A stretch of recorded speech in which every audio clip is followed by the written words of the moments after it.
Assalamualaikum warahmatullahi wabarakatuh. Hari ini Bapak akan membawakan mata pelajaran matematika wajib kelas 12 IPA, materi tentang kaidah pencacahan. Ini bagian yang kedua. Jadi sub materinya yaitu tentang permutasi.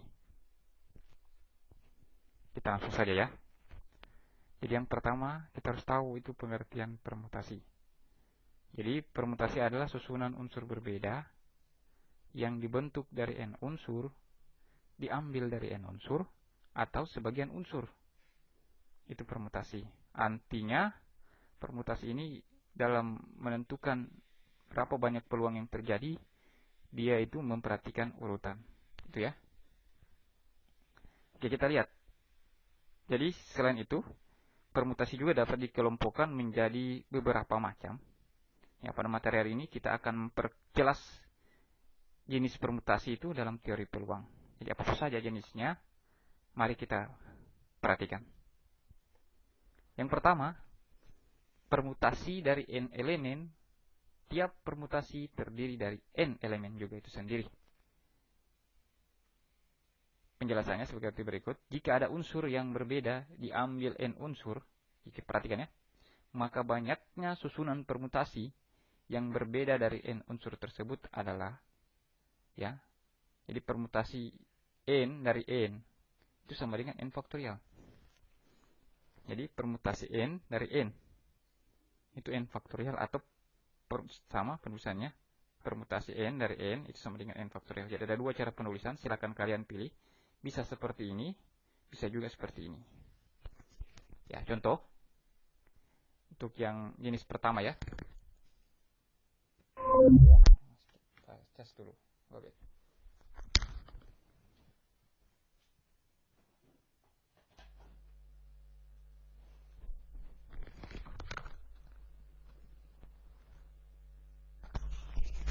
Untuk menyambut sebuah pertemuan delegasi negara yang dihadiri oleh 5 negara, panitia akan memasang kelima bendera dari 5 negara yang hadir.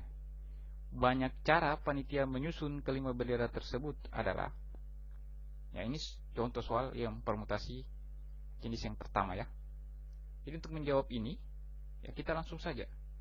Terlihat bahwa di sini ada 5 negara dan akan dipasangkan pada tiang 5 negara, 5 ada 5 ya. Jadi kita ingin memasang sebuah bendera dari 5 negara. Berarti ada 5 tempat untuk pemasangan itu dan 5 negara. Artinya kita bisa simpulkan di sini adalah permutasi dari 5, permutasi 5 dari 5 ya.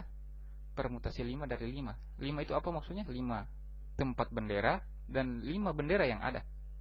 Itu permutasi 5 dari 5. Sehingganya untuk menyelesaikannya, kalau kita menggunakan rumus ini, berarti PNN atau permutasi 5 dari 5 itu 5 faktorial sendiri. Jadi 5 faktorial itu sama dengan 5 kali 4 kali 3 kali 2 kali 1, kita dapatkan 120 cara. Ini contoh yang sangat sederhana. Saya rasa bisa semua ya. Oke, kita lanjut ke jenis yang kedua. Jadi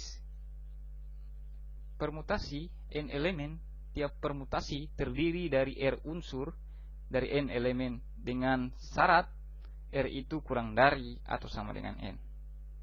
Dengan kata lain seperti berikut. Untuk semua bilangan positif n dan r dengan r kurang dari atau sama dengan n, banyaknya permutasi dari n objek yang diambil r objek pada satu waktu adalah, ini rumusnya. Jadi permutasi dari r, permutasi r dari n itu sama dengan n faktorial per n kurang r faktorial. Jadi ada syaratnya. Ingat, urutan diperhatikan. Ya, artinya kita lihat contoh. Banyak cara untuk memilih seorang ketua sekretaris bendahara dari 8 siswa yang tersedia adalah, ya, tentu kalau seseorang sudah masuk ketua, dia tidak mungkin akan masuk sekretaris ataupun bendahara.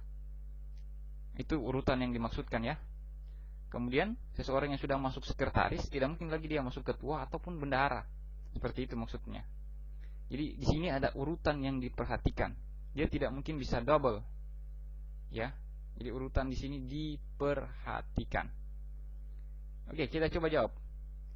Pertama, banyak siswa yang kita ketahui N itu sama dengan 8. Jadi ada 8. Ada 8 siswa dan tempat yang terisi itu cuma 3, ketua, sekretaris, bendahara. Atau dengan kata lain permutasi 3 dari 8. Ya. Permutasi 3 dari 8 atau tempatnya hanya 3 yang dari 8 siswa. Maka kita bisa tuliskan rumusnya seperti ini. Permutasi 3 dari 8 atau permutasi R dari N. Ini rumusnya. Jadi kalau kita tuliskan seperti ini. 8 faktorial per 8 kurang 3 faktorial. Itu sama dengan 8 kali 7 kali 6, 5 faktorial per 5 faktorial. 8 kurang 3, 5 ya. Sehingganya karena 5 faktorial kita bisa hilangkan. Kita cari tinggal 8 kali 7 dikali 6. Hasilnya adalah 336 cara. Ya, ini contohnya. Untuk permutasi N elemen, tiap permutasi terdiri dari R unsur dari N elemen dengan syarat R itu kurang dari atau sama dengan N. Oke, kita lanjut ke bagian ketiga. Permutasi dari N unsur yang mengandung P dan R unsur yang sama. Artinya begini ya. Maksud dari bagian ketiga ini, jenis yang ketiga ini, bahwa terdapat beberapa kelompok permutasi, namun kelompok itu sama, homogen, sama. Ya, keterangannya seperti berikut. Jadi kalau P itu P permutasi N dari beberapa kelompok yang sama, itu dirumuskan dengan N faktorial per K1 faktorial, K2 faktorial sampai KT faktorial. Ya, bisa ditulis N di sini banyaknya elemen seluruhnya, K1 itu banyaknya elemen kelompok 1 yang sama, K2 itu banyaknya elemen kelompok 2 yang sama. KT itu berarti banyaknya elemen kelompok T yang sama. T itu adalah bilangan asli sendiri, 1, 2, 3 dan seterusnya. Ya, contoh misalnya ini. Banyak cara menyusun kata basa-basi. Adalah ya, dari kata basa-basi banyak hurufnya itu ada 10. Namun kita bisa kelompokkan menurut hurufnya. Huruf B itu ada 2, huruf A itu ada 3, huruf S itu ada 4, dan huruf I itu ada 1. Jadi kalau kita tuliskan rumusnya itu 10 faktorial per 2 faktorial, 3 faktorial, 4 faktorial, 2 faktorial, dan seterusnya, sehingga kita dapatkan hasil perkaliannya yaitu sama dengan 1260 cara. Ini untuk bagian yang ketiga. Sekedar penjelasan, maksud dari bagian ketiga ini yaitu bahwa kenapa harus dikelompokkan, karena huruf B ini, B sini dengan B sini itu sama. Jadi maksud dari permutasi itu seperti itu. Jadi ada kelompok yang sama, yang mau dia ditukar itu tetap sama bentuknya. B dengan B itu sama, S dengan S itu sama, A dengan A itu yang ada 3 di sini itu sama. Mau kita pindah-pindahkan tetap fungsinya sama. Sehingga untuk menyelesaikan ini tinggal kita tempatkan, tinggal kita gunakan rumus ini. Kemudian kita masuk ke bagian yang keempat. Permutasi siklis adalah permutasi melingkar. Jadi urutannya itu melingkar. Jadi ada suatu contoh urutannya melingkar. Contohnya seperti ini. Dari 5 orang anggota keluarga akan duduk mengelilingi sebuah meja bundar. Banyak cara susunan yang dapat dibuat dari 5 orang tersebut adalah. Jadi yang pertama kita tahu N itu adalah sama dengan 5. Maka untuk menentukan berapa banyak peluang yang terjadi, kita tinggal tuliskan 5P siklis atau permutasi 5 dari suatu susunan yang siklis atau melingkar.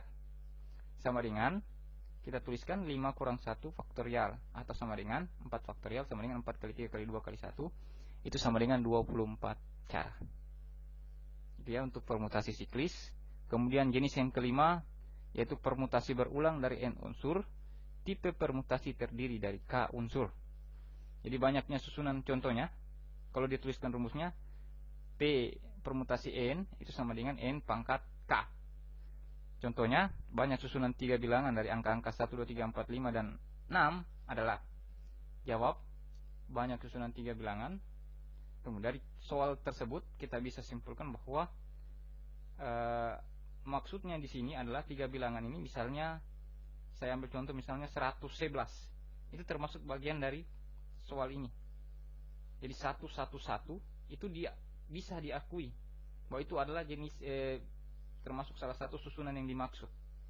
Ya, beda dengan yang kedua tadi, jenis yang kedua, permutasi R dari N itu beda. Kalau permutasi R dan N itu kalau dia sama tidak dianggap sama, ya, dianggap satu. Kalau dia sama itu tidak ada masalah.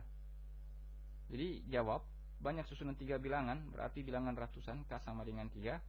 Banyak angka yang akan disusun, N sama dengan 6. Jadi banyak susunan 3 bilangan dari angka 1, 2, 3, 4, 5, 6. P6 itu sama dengan 6 pangkat 3, sama dengan 216 susunan. Jadi itulah 5 jenis permutasi. Ya, 5 jenis permutasi. Dan yang terakhir ini adalah permutasi berulang dari N unsur. Jadi dia bisa berulang. Artinya mau nilainya 111 itu bisa diisi. Kalau yang kedua tadi, kalau ketua, sekretaris, bendahara kan tidak bisa kita isi. Kalau ketua sudah terisi, maka sekretaris orang lain lagi. Kalau ini dia tidak ada masalah. 111 dia isi penuh. Kalau kita lihat susunan 3 bilangan kan ratusan. Berarti dia bisa isi ratusan, bisa isi puluhan maupun satuan. Angka satunya. Itu maksud dari permutasi berulang ini. Ya. Sekedar informasi. Kemudian kita lanjut ke latihan soal 2. Di sini ada 4 nomor saya berikan soal. Silakan kalian kerjakan. Waktu kumpulnya saya berikan waktu 2 hari, ya, saya tambahkan 2 hari. Mudah-mudahan bisa kalian kerjakan. Jadi dimulai dari sekarang jam 8, berarti sampai hari Jumat jam 8. Saya tunggu tugasnya. Insya Allah hari Jumat jam 8 juga saya akan share jawabannya. Jam 8 ke atas, ya. Saya akan share jawabannya dan akan saya bagikan. Sekian. Namun sebelum saya akhiri, adapun sumber belajar atau sumber pustaka yang saya ambil materi ini dari 3 sumber ini, silakan kalian buka juga boleh, sambil sebagai bahan tambahan referensi. Sekian dari saya. Wabillahi taufiq wal hidayah. Wassalamualaikum warahmatullahi wabarakatuh.